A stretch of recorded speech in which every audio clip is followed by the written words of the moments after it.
ایک بندے کو پھانسی لگنے والی تھی، وقت کے راجا نے کہا کہ میں تمہاری جان بخش دوں گا اگر تم میرے ایک سوال کا جواب دے دو تو۔ سوال تھا کہ عورت آخر چاہتی کیا ہے؟ اس نے کہا کہ کچھ مہلت ملے تو یہ پتہ کر کے بتا سکتا ہوں۔ راجا نے 1 سال کی مہلت دے دی۔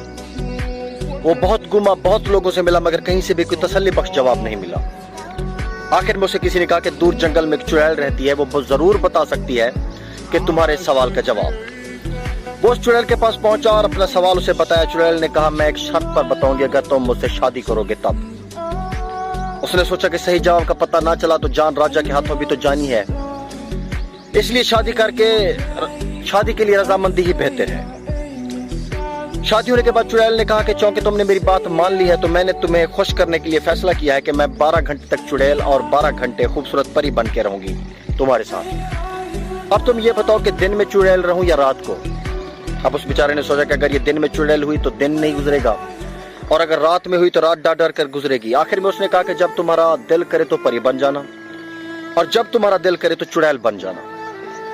یہ بات سن کر چڑیل بہت خوش ہوئی اور اس نے خوش ہو کر کہا کہ چونکہ تم نے مجھے اپنی مرضی کی چھوٹ دے دی ہے تو میں ہمیشہ پری بن کے ہی رہا کروں گی۔ پھر چڑیل نے کہا کہ راجا کی طرف سے تم سے کیے گئے سوال کا جواب بھی یہی ہے، عورت ہمیشہ اپنی مرضی ہی کرنا چاہتی ہے۔ اگر عورت کو اپنی مرضی کرنے دو گے تو وہ پری بن کر رہے گی، اور اگر نہیں کرنے دو گے تو چڑیل بن کر رہے گی۔ اپنی باقی زندگی کا فیصلہ خود کر لیں کہ زندگی کیسے گزارنی ہے، پری کے ساتھ یا پھر چڑیل کے ساتھ۔